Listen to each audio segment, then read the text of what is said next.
Hello, everyone. Hope you've had a great day so far, and hope you've enjoyed all the cool sessions that we have had for you at Google Next. I'm really excited to be here talking to you about the hottest topic in town, Gen AI. On behalf of GCP, I'd like to invite you to this beautiful little session on Gen AI use cases and design patterns with databases. My name is Pranav Nambiar.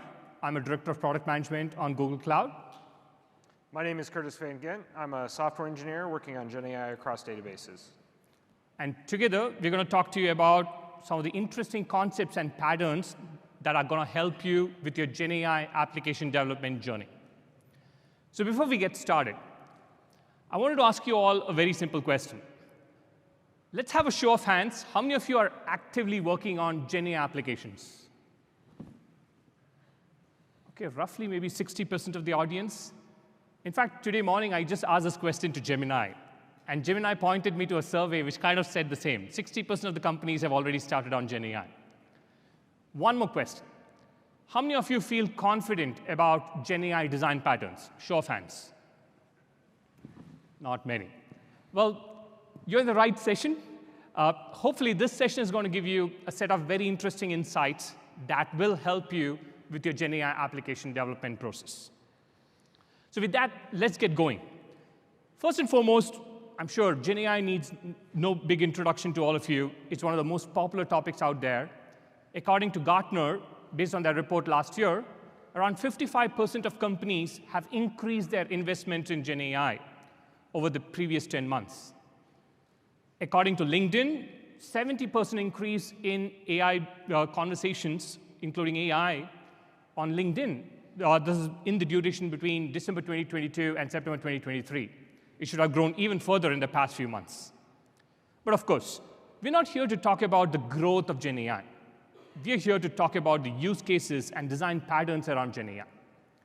Gen AI is pretty much everywhere. Almost every industry segment around us is influenced by Gen AI. Whether it is healthcare, where Gen AI is helping elevate patient-centric experiences, or let's say retail, where Gen AI is helping build hyper-personalized retail experiences. Gen AI is all around us. But guess what? We've just scratched the surface of what Gen AI is capable of. In fact, in the due course of months, you will see a lot more capabilities come up. And we'll touch upon a few design patterns here which are more advanced, and we actually would see more and more of those design patterns come up as you go along with the generative AI applications. The question we really need to ask ourselves when we're building these apps is if we're building them for the futures. Gen AI is a space that's evolving rapidly, and we need to make sure the applications we're building meet some of the following criteria. They need to be hyper-personalized, so the person interacting with them gets information just for them. They need to be intelligent. They need to be reliable. The bar for reliability is higher than ever. They need to be efficient. They can't be too expensive to run, and they have to be rewarding and enriching for users to use. So how do we go about all this? So here's what we're going to cover in this session. We're going to start with some of the basic building blocks of Gen AI, which is around semantic search and LLM-based generation. We're going to then talk about the core design patterns around RAG and React. And we'll bring it all together as we talk about orchestration, and then we'll try to sum it all up in our summary section. I know some of you have not raised your hands when I asked about folks working on Gen AI applications. Don't worry about it. We've actually set up the session such that we've got a wide range of concepts in here, which will also help those who are new to Gen AI and also those who are fairly advanced in Gen AI. Of course, just this entire list can even take a whole day for us to actually do justice to it. We've packed all this into a 45-minute session, so it's going to be fairly compact, fast-paced. But I believe this is going to give you enough insights to actually execute on your Gen AI applications in a reasonably good way. So without further ado, let's get going. Let's start with the first topic, which is semantic search or vector search. So what exactly is vector search? At the most simplest level, vector search is about taking your unstructured data, like documents, images, videos, encoding them with embedding models into vectors. Vectors are just numerical representation of your unstructured data. In a very simplest level, it's essentially an array of floating point numbers. And there could be n different dimensions to these vectors, each of which are characterized by the different floating point numbers there. And then essentially a vector is representing a point in an n-dimensional space. So if I have 1,000 documents and I vectorize all of them, I create vectors for each of these, I'm representing these 1,000 documents in an n-dimensional space with one vector per document. It's represented in such a way that similar documents are aggregated together, and so you can easily see which documents are similar and which aren't. So if I have to search for a given document, I can convert it to a vector, I can plot it into that n-dimensional space and figure out the nearest neighbors. As simple as that. So let me illustrate this with an example. So here, I've taken product reviews, a compact representation of product reviews for some product. I've created vectors using basic 5-dimensional vectors, just 5 dimensions here. In reality, you'll have hundreds, if not more than 1,000 vectors, which are much more expressive and will have a lot more data. This is just showing you 5 dimensions. And I've plotted them for these different vectors in product reviews in here. As you can see, the positive reviews and the negative reviews are kind of clustered together because they're very similar to one another. Now let's say I'm going to add one review in here. And that review is kind of neutral. It says, I kind of like this product, but I don't. And then let's see where it's plotted. The red dot here shows that it's not plotted along the other patterns that you see, not the positive or the negative. It's plotted in a very separate area. So what can we infer from this? First and foremost, by using vector search, you can identify similar reviews or similar unstructured data. Second, you can identify outliers. You can identify those that are not following the same pattern, right? So you can extend this to a number of different use cases, which we'll touch upon shortly. But more or less, I guess this gives you an idea how this all comes together with vector search. It makes it much more easier to handle unstructured data and understand and grasp their semantic meaning, which are represented via vectors. With that, let's move on to the next piece. When it comes to working with semantic search, there's really 2 different phases you need to think about. Phase number 1 is ingestion. This is where you're going to load in the data and get it formatted properly so that you can search for it later. The second phase is retrieval. This is where you're actually searching for the data. You're taking a query or some kind of search criteria that you're turning into an embedding and finding similar results based on what you've previously ingested. With ingestion, it may be a one-time thing. It may be a periodic thing. As you update your base data, you may need to update what's been ingested as well. With retrieval, it's happening consistently. So your application will be consistently accessing the data that's there. For congestion, you can break it down into 4 main steps. Step number 1 is you need to be able to load the data. Now, this data can come from a variety of different sources. It could come from an API. It could come from PDFs. It could come from online news articles. It could come right from your database. Once you've loaded the data, you need to figure out how you want to split or chunk the data. This makes it smaller, more uniform sections that when you include it in your information, it'll be the stuff that you're looking for. Next, you need to embed the data. So we do what Pranav was talking about earlier, where we run it through a model, and we get a vector embedding that represents the data in a semantical meaning. And finally, we take both the content and the embedding, and we store it in our database so that we can retrieve it later using the vector search. When it comes to retrieving, we do the same thing, but we do a search instead. So if you take a look at the example here, we have the user asking, can you recommend a coffee shop? We take that query, we run it through our embedding model, and we generate a vector. Next, we go to the retrieval step. We go to our database and say, please give me the top K relevant chunks for this database. We take those chunks, we extract the content from them, and we provide that for the LLM or wherever we're using the semantic search at. So here's an example of this with a real-world use case with legal Q&A. So you might have a bunch of legal documents that you want to be able to parse quickly and ask some questions over. Rather than reading all of those documents yourself and finding exactly what you're looking for, you can instead use semantic search to find relevant information that is close to what you're looking for, even if it's not exactly the same. So you can see on the left-hand side, we have the ingestion. We take a bunch of legal PDFs, we run them through a chunking step, we break them up into bite-sized pieces, sentence, paragraphs, something like that, and we store that in our database, which is AlloDB with vector search. On the retrieval side of things, we've set up an agent where you can ask it a question such as, what evidence was included in the trial? The agent rewrites that query into the judge's verdict. That goes into the database, runs it through an embedding, comes back with a bunch of relevant documents, which get returned to the agent, and the agent uses that information to return a response to the user, giving some concrete examples linking back to the original materials. OK, so as you can see, vector search is an extremely crucial component because it can help you semantically search stuff. So our vision is essentially that vector search should pretty much be available across all kinds of data services. And to help with this, we've actually added vector search capabilities pretty much across our portfolio.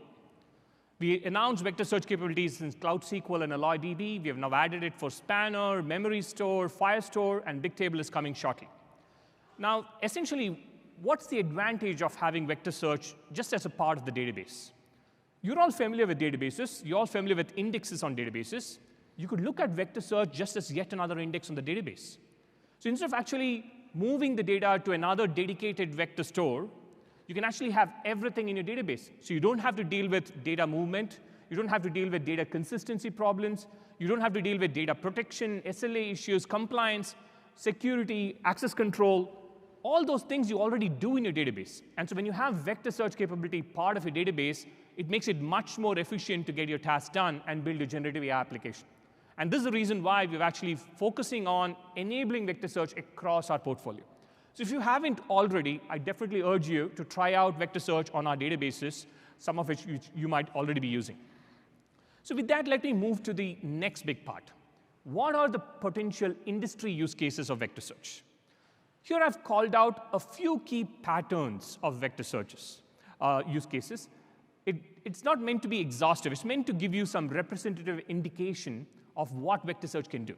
First and foremost, you could use vector search to just do some basic question answering. You could build a simple application that takes a question. You could use vector search to search for relevant answers from a knowledge base. And you could do a vector search to figure out a potential snippets of text that could answer the specific question. You could use vector search to actually provide recommendations to products. So think about a retail search where I'm actually searching for a product. Essentially, whatever I've typed in to search, you could actually do a vector search to figure out something most common, most similar to what I've searched to actually provide me relevant results. You could also do it for record matching. So let's say I'm looking for legal policies similar to a specific policy that I have, or documents similar to what I'm looking for. I can actually convert the given document into a vector, and I can do a vector search across my set of documents that I have. I could also use it for anomaly detection or fraud detection. As I showed you in the earlier example, you could figure out patterns that are a little bit outliers based on vector search. And you could identify, let's say, transactions or activities that are a little bit out of the normal, with much more efficiency and ease. Overall, these are just some of the key buckets. I'm sure you can extend these buckets to the specific use cases that you're all driving. With that, let's move on to the next section, which is LLM-based generation. I'm sure all of you are fairly familiar with LLMs, or large language models. They're essentially large models which have billions of parameters, and they have been trained on petabytes and petabytes of data. These models recognize, predict, and can generate human languages. So how do you actually work with these models? The most fundamental concept here is a prompt. You might have all heard of the term prompt engineering, prompt engineering. In fact, there are companies who have even started opening job positions for prompt engineers. But the prompt is the most fundamental basis to work with a model. And what is a prompt? Essentially, a prompt is nothing but an instruction to a model, to the LLM, to do specific things. Here, on the left side, I've got a snippet from a large document on Gen AI from last year. And I've given it a prompt. I told the LLM, summarize this passage for me. And you can see on top, it's actually summarized it really well. In like 2 to 3 sentences, it's summarized it. Then I changed the prompt. I changed it and said, summarize this passage for somebody interested in statistics. As you can see at the bottom there, the prompt has changed, the response has changed. You now see something, the response with a lot more statistical information pulled out from the snippet that you have. So as you can see, your prompt is what is guiding that behavior for the LLM. So it becomes a crucial basis for you to work with Gen AI LLM models. So prompt is going to be the crucial piece, and let's see now, how do you take it to the next level? So when you're working with LLMs, prompt engineering plays a huge part in what you're trying to do. Obviously, the first thing you're going to do is load in a bunch of relevant input, but the second step is going to be making sure the prompt reflects exactly what you want it to do. And there's a bunch of different strategies that are merging and changing over time. Some examples are zero-shot prompting, few-shot prompting, chain-of-thought prompting. All of these are different strategies for how and what kind of information you should include in your prompt. That prompt gets fed to an LLM. Now, there's both pre-trained LLMs and fine-tuned LLMs, where you take a pre-trained LLM and fine-tune it on your data. You're going to feed the prompt to the LLM, and then finally you're going to process the response. A lot of times folks think that they're talking directly with an LLM when they're chatting with something like Bard or GPT, but what actually happens is there's several steps where the prompt is passed the LLM directly and the response is extracted from that. So let's take a look at some examples of prompt engineering. So the first one I mentioned is zero-shot prompting. This is where you provide a task description without any specific examples. So in other words, you just describe what you want it to do and hope the LLM does it correctly. This actually works pretty well on some simple tasks and can be very effective for what you're trying to do. The next thing you can try is few-shot examples. This is where you start to include multiple examples of what exactly you want the LLM to do. So you include both an example input and an example output so that it can learn from those and understand what you're asking. This can significantly improve your accuracy and allow it to perform way more complicated tasks than it was before. The final strategy we have on this slide is chain-of-thought prompting. So a lot like humans and programmers when they're talking to the rubber duckies, explaining yourself can help an LLM understand and do more complicated reasoning. It can significantly increase the accuracy of responses because it allows it to build on the previous thoughts, and rather than just generating something right off the bat, can generate the chain of thought leading up to it. So whenever you're structuring a prompt, there's a few best practices that you should try and follow. So number one, you should try and include examples. Include relevant examples of the desired output to try and increase the accuracy. Step two is be concise. So limit the extra information, go shorter if you can, limit it to the most relevant information. It's not going to be just cheaper for you, it's also going to improve your accuracy and your processing time. And step three is involve explanation. So make the LLM explain itself. Make it iterate exactly why it's saying what it's saying, and that's going to help improve the accuracy and help it reason aloud. So here's an example of a prompt that you might see when you're talking about prompt engineering. So at the top section, you can see relevant context. So these are things that the LLM needs to know in order to make a correct decision. It includes things like today's date. It includes a bunch of information specific to the user. Things like the user likes Mediterranean food. They don't want pricey food. They're looking for a dog-friendly restaurant. Then we include a bunch of examples we want the LLM to pick from. This can help limit the chance of hallucination by giving it some concrete examples to pick from, as opposed to just inventing restaurants out of the blue. We also make sure that we're limiting it to the most relevant options. So we're only including information that we maybe retrieved with semantic search, so that the LLM only has a few options to pick from to increase the chances of it getting a right answer. Finally, at the bottom, we have an example of zero-shot prompting. We're asking the LLM very nicely to just include why exactly it's picking what it's picking, and to give us 2 or 3 sentences that we can pass to the user so it can understand why this restaurant was recommended for them. OK, so with that, let's talk about the key use cases where you can use LLM-based generation. First and foremost, you could use LLMs to generate content. You could use LLMs to generate your marketing images, emails, documents, and so on. So that's one of the most fundamental use cases where you can use LLMs. The second use case is where you can summarize documents. Many different industry segments deal with large documents, policy documents, financial disclosures, and so on. LLMs can actually summarize it for you. They can actually process the whole 100-page document in a matter of seconds and actually help give you a really, really concise summary. You can also utilize the LLMs to classify natural language. For example, if you had customer reviews, you could actually classify them into positive, negative, or neutral using LLMs. It would be much more faster than you manually trying to process them yourself. And last but not the least, you can also use LLMs to translate things.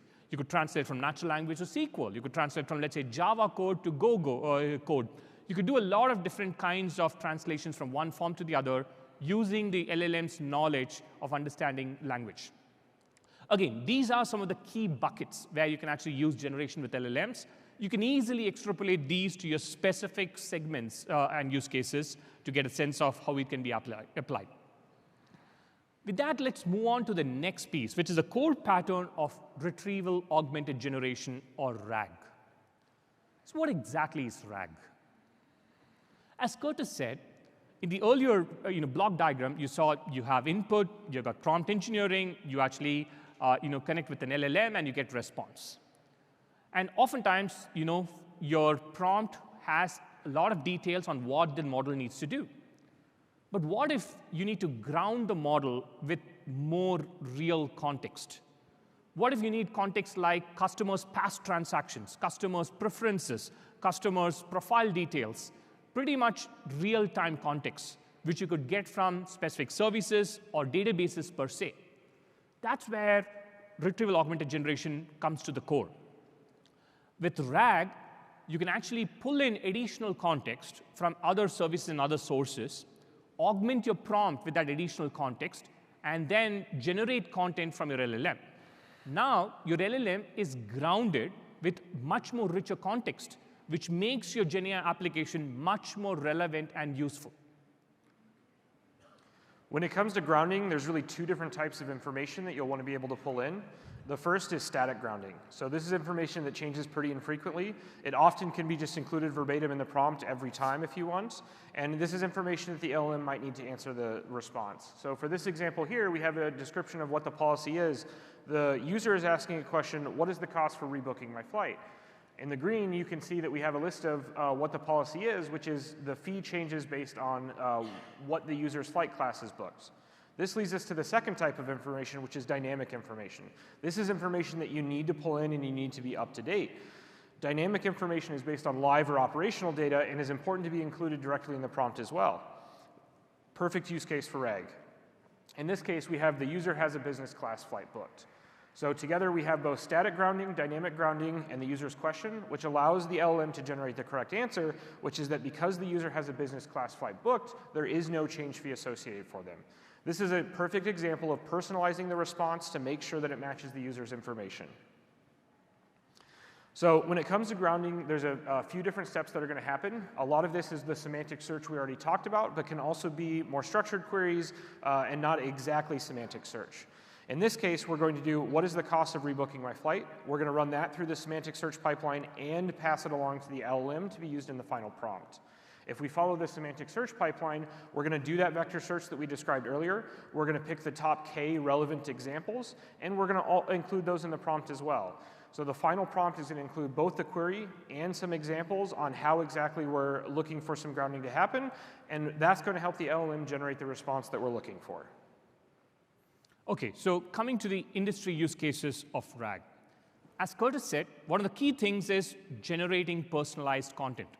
For example, if you have to send bulk emails to your customers, but if you could personalize the emails based on customers' choices, preferences, history, and so on, that email would be much more impactful. That's a core area where RAG can help you. You can actually retrieve that context about the customer and then augment the prompt with it and generate personalized content. And another key example is a Q&A bot. You could actually create a bot that could essentially be able to answer questions on a specific topic. You could actually have RAG, utilizing RAG, you can actually augment the prompt with a lot of knowledge from different documents to help answer these questions. The other piece is around enhanced search. Let's say I'm doing product search on a website. Knowing additional context about me, my family, or my preferences would make the search much more relevant and relatable for the customers. And last but not the least, you can even have adaptive recommendations or explanations. For example, you're building an experience where there's a lot of different kinds of activities. Depending on the kind of activity the user is doing, you want to provide certain recommendations. The kind of activity the user is doing is real-time context, which is fed in through RAG. Right? Again, these are some of the key buckets or samples that you can look at, but you can easily extrapolate this to any of the use cases or segments that you're dealing with. With that, let's move on to the next piece, which is around React and LLM agents. This is a little bit more advanced compared to RAG. So what exactly is React? React stands for reasoning and acting. Essentially, the core essence of React is about leveraging LLM to reason stuff. What if you could use the LLM to dissect a problem and reason it? And there are three parts to this reasoning exercise: the thoughts, actions, and observations. So let me give you an example. Let's say you're building a customer support app, and a customer comes to you and says, hey, what is the status of my last issue? Have I been issued credits on it? Now, if you were to answer that, first and foremost, you have to figure out what was that last issue the customer is talking about. And then next, you have to figure out, OK, for that issue, have credits been issued, right? So that's pretty much what you could do with LLMs with React. Initially, the LLM processes the request and comes up with a thought. And the thought is, understand what the issue is the customer is talking about. The action would be you invoke a specific service or a tool to actually figure out the open issue the customer has. The observation is the ID of that issue that the customer has. Then it goes back to the next thought. You feed it back to the LLM, and it comes back with the next thought saying, OK, given this ID, I need to figure out the credit status. Have we actually refunded the customer? So the action would be invoke the respective tool to actually check the credit status on the issue. And the observation would be the actual status. And after getting that status, you feed it back to the LLM, and it can make a call based on that. So essentially, it's this loop of thought, action, and observation that actually gets you the ability to dissect problems slice by slice and resolve it for the customer, kind of like how a typical human would actually be solving for. So in addition to LLM, the other key part of the React pattern is a tool. A tool is nothing but a piece of software that does a specific action. It could be an action to book a ticket. It could be an action to just look at the status of a ticket, or look at the status of credits for an issue, and so on, right? So the number of different tools you can write, but bringing the tools and LLMs together is essentially the essence of the whole React pattern. So when it comes to building agents that are able to use these tools, we're building on a lot of the patterns we had previously. So if you take a look at this example prompt flow here, we're starting with the user's query and passing that into a prompt generation step. We're going to do a lot of the things that we talked about earlier, including relevant context. This can be both RAG, structured queries, all kinds of information that we need to make the right call.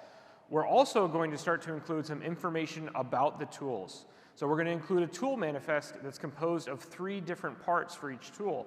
The first part is going to be the name of the tool, so that the LLM knows how to tell you that it needs to execute it. The second is going to be a description, so that the LLM knows when that it needs to call that tool. And finally, we're going to have examples to both reinforce the description. When should the LLM call this? How should it use it? And what scenarios should it make sure to call that tool? We compose that into a React prompt. That prompt gets passed into the LLM, and the LLM gets asked to provide its description or its output in the thought, action, observation pattern we described before. It begins with a thought that essentially says, I need to take some action. I need to look up information about flights. I need to query my policy table about this question. It then translates that into a specific action linked to one of the tools above. At this point, we stop. We do a lookup. We take over from the LLM, and we do a lookup of what tool is going to be executed. We execute that function.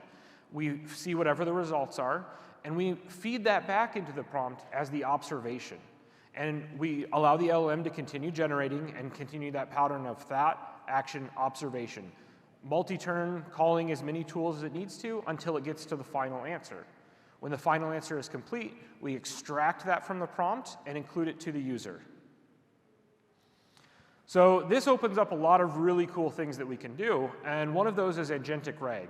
So this is an example of RAG where instead of including the information every single time in the prompt based on the user's query, we can actually give the ability for the agent to look that information up on the fly. So if we go back to our example of how much does it cost to rebook a flight, we see that thought, action, observation pattern happening. The LLM says, I need to look up the policy I'm rebooking. It calls an action of policy search and specifies a parameter for rebook flights. That gets passed to the tool, it gets executed, and we feed it back into the LLM the information that previously we were just including by default.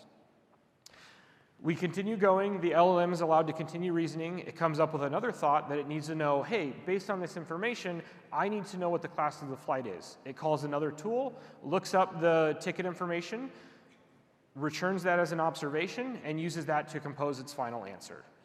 This is a really powerful tool that allows LLMs to access the data when they need it, as opposed to every time, no matter what, helping us keep the most relevant context in the prompt. When it comes to building these tools, there's some best practices that you should think about when you're trying to compose them. Number one, try and keep the tools as simple as possible. The more parameters, the more optional arguments, the harder it is going to be to get the LLM to use these tools correctly. Instead, keep them simple. This might make it hard to use existing APIs, but whatever you can do to keep the tools as simple as possible, even creating multiple tools over existing APIs, is going to improve your accuracy. Two is you need to think about security. Particularly in the example we just had, when we're looking up users' ticket information, we need to make sure that the LLM can't hallucinate things like the user's name or the user's ID. This is both because the LLM might make a mistake and because we might have malicious actors trying to convince the LLM that they're someone they're not and get access to their data. We need to make sure that those paths are hardwired in so that the user can't accidentally or intentionally access the wrong person's data. And then finally, performance. Continue to use the existing performance patterns you have, like connection pooling. You maybe also need to do things like caching and stuff like that. Make sure that you're using all the patterns you have before when these tools are being executed. A more advanced example of the tool pattern or the React pattern is the plan and execute. So this is an evolution of the pattern we just talked about before that can have some improvements. So if we take a look at this example here, we ask the question, and instead of doing the thought observation pattern, we ask the LLM to come up with a plan ahead of time, and we translate that into our tool calls. So if we take a look at this question, we see, which is the bigger population, New York or Los Angeles? The LLM has generated a 3-step plan. Step number 1, it's going to go look up the population of New York. Step 2, it's going to look up the population of Los Angeles. And step 3, it's going to compare those numbers together and figure out which one is bigger. In the traditional React pattern, this would be 3 separate prompts to the LLM. We'd have to call 1, 2, and then 3. This costs us both time. It takes a long time to generate those prompts, and it costs you money. There are more tokens involved because you're prompting multiple times. With the plan and execute pattern, all of these things can happen in just one prompt. You can get the plan and the result based on that and feed it to the user from there. Another more advanced method that's relatively new is called Raft. This is Retrieval Augmented Fine-Tuning. When it comes to traditional fine-tuning, what you normally do is train the agent based on some fixed amount of data. So this is a way that you can include the data in the agent. The problem is that the data may change, and fine-tuning is expensive. This is where Retrieval Augmented Generation came in to save the day. Now instead, we have the agent start to look up the information and generate its response. However, when you start to get large numbers of tools, sometimes the agent can get overwhelmed and can start calling the wrong tool or just start to lose context. So what they've seen some improvements is we start fine-tuning the model on how to use the tools. So this is the Raft strategy, where we're combining a lot of the things that we've learned previously, training the model how best to execute on some of those, and allowing it to execute a large number of tools with more advanced retrieval patterns than it otherwise would have. This also allows you to limit your fine-tuning to when you do significant updates to the tools that are being provided to the LLM. So another advanced pattern we would have to talk about is multi-agent architectures. So we've talked a lot about single agents, but you can actually chain multiple agents together. You can have agents that delegate responsibilities, so maybe it knows that it's not the best LLM for the job and delegates it out to another agent. Maybe that agent has a different set of tools or access to other agents, things like that. And so multi-agent architectures usually involve a single agent at the top that delegates information to the other agents. That agent may continue to pass the information down along the line until you get all the information you need to correctly answer the response. OK, so with that, let's talk about where exactly can you use these LLM agents use cases. In fact, LLM agents are much more advanced, and they can literally deliver very powerful experiences. First and foremost, you can actually build task assistants with LLM agents. For example, you could build an HR assistant that could actually take care of different kinds of HR tasks that you ask it to do. You could also build workflow automations. For example, let's say you have a customer support system. If a customer comes in with an issue, you could automate the workflow to triage the issue, categorize the issue, create bugs in the system, assign to the appropriate person, create reports for it, and so on. All these pieces around the entire workflow automation could be done via LLM agents. You could also build very smart chatbots. When a chatbot is literally chatting, the different kinds of actions that will be needed for it to perform. For example, you could build a travel assistant. You could go and ask for it for flight details or book a travel or cancel stuff and so on. And the different kinds of actions that it needs to do depending on what you're asking it to do. And LLM agents can easily help there. And last but not the least, it can even help with on-demand reporting, dynamic reporting. For example, you are dealing with generation of reports for, let's say, sustainability, and the bunch of projects that your company is dealing with around sustainability.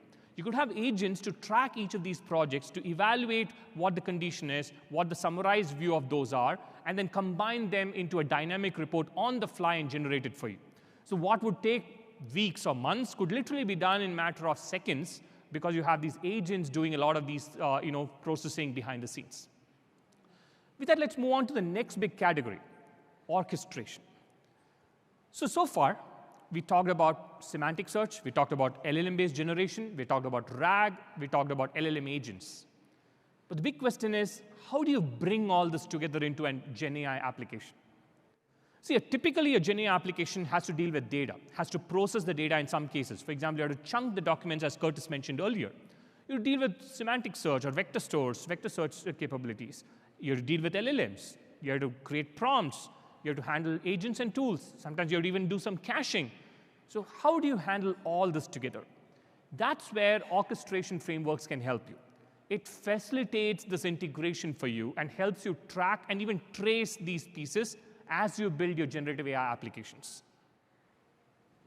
So when it comes to trying to simplify a lot of these more complicated things, you're going to have to start relying on orchestration tools and frameworks to carry some of the load for you. So this helps you kind of stop from reinventing patterns other folks have already done and lean on some pre-existing work to make developing these applications even faster. So on the left-hand side here, starting with extensions and plugins, Vertex AI has extensions that allow you to access a number of predefined tools. Whenever you activate an extension, essentially any calls you make to that LLM with the extension activated have access to whatever tools that extension brings to the table. Another thing that Vertex AI can do for you is function calling. So function calling with Gemini is something that we launched a few months ago. This allows you to construct custom tools. So if there's not an extension with a tool that does what you want, you can start to create a custom tool that does exactly what you need to for exactly your database schema. It allows you to pause the prompting and calculate the results without prompting multiple times. We've also seen a ton of open source frameworks evolve. The most popular is definitely LangChain. LangChain emphasizes composability and allows you to build a lot of complicated prompts and change from interchangeable blocks. These blocks can be swapped out if you decide you need a better database or you decide you want to switch some chain out for another. There's a lot of composability allowing you to both reuse and swap out different components as you're constructing these.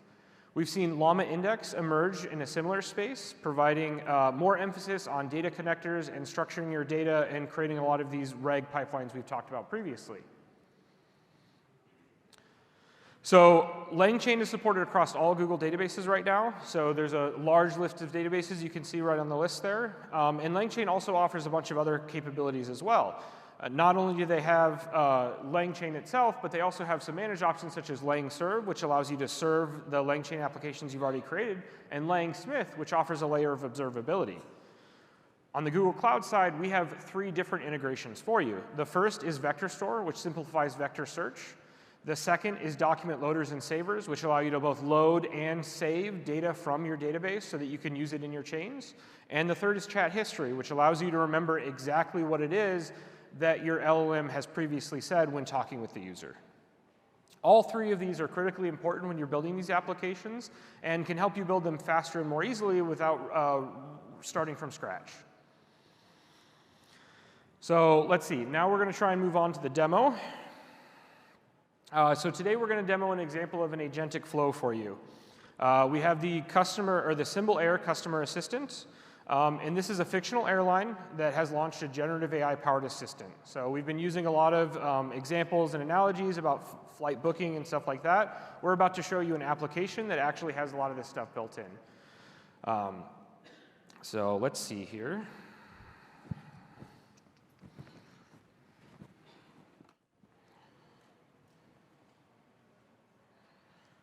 could I, oh, we got it pulled up, great, okay.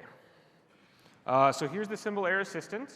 And so you can talk with it and essentially use natural language to express whatever it is you want to do. So Pranav, what do you think we should look at today?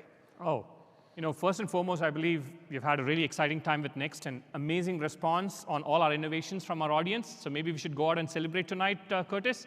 So when is your flight back? Okay, let me take a look. It's been a long day. I don't quite remember. Is my booked flight at? Okay, so it looks like my flight's leaving at about 9:39 tonight. I'm not sure I'm going to have a ton of time for partying. Yeah, well, can you move it to tomorrow? Can the app help you? Okay, well, let's see what the flight can do for me here. So what flights leave tomorrow from Las Vegas, I'll try spelling Las Vegas correctly, to SFO? Okay, it looks like I have a couple of different options. There's one that leaves at 2:42, and there's one that leaves at 3:11. So I think I'm going to go ahead and go for the 3:11 one. Sounds good. Please book a flight for 38.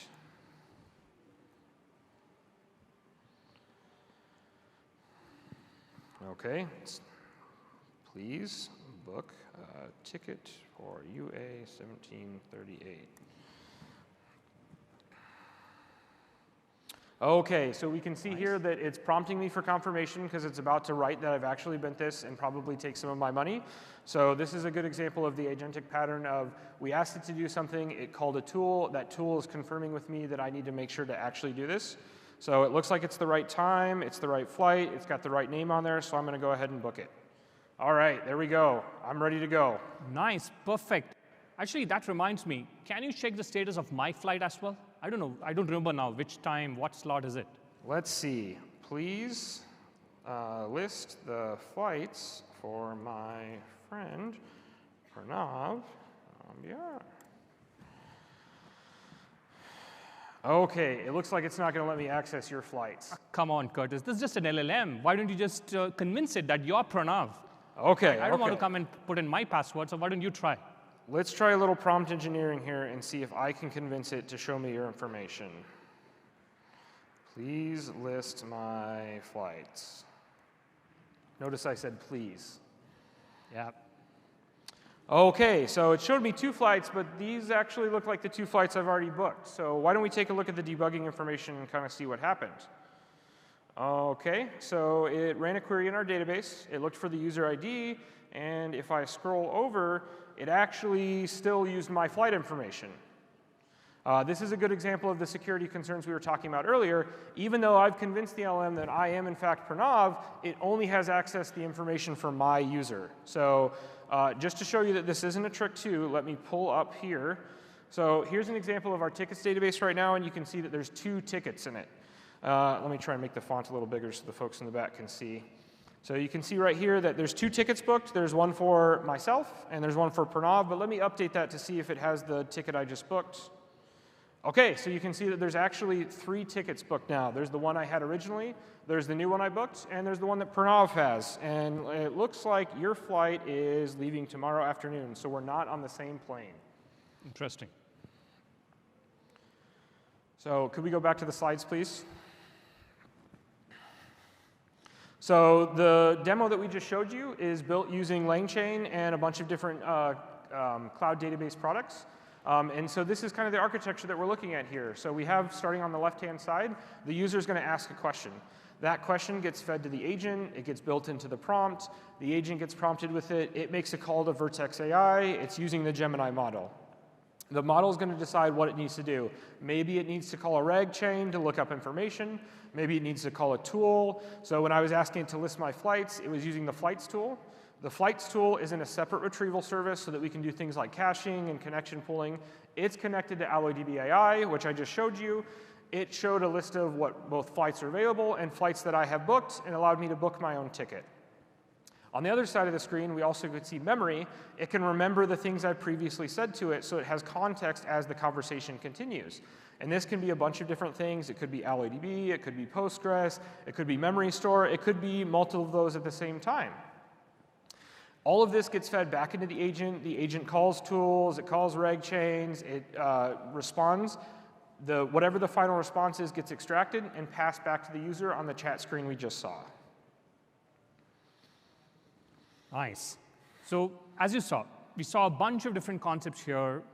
We went from the basics, we went to the slightly more advanced LLM agents, we saw a demo, we even showed you how you can handle certain security scenarios as well. So just to sum it all up, first and foremost, it's extremely crucial to ground your LLMs.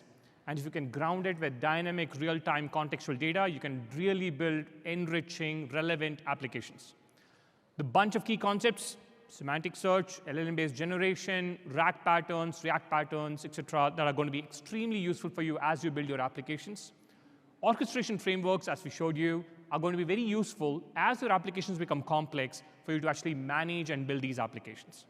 So hopefully all this gives you a good sense of some of the different patterns and how we can bring this together, different use cases where you can apply them.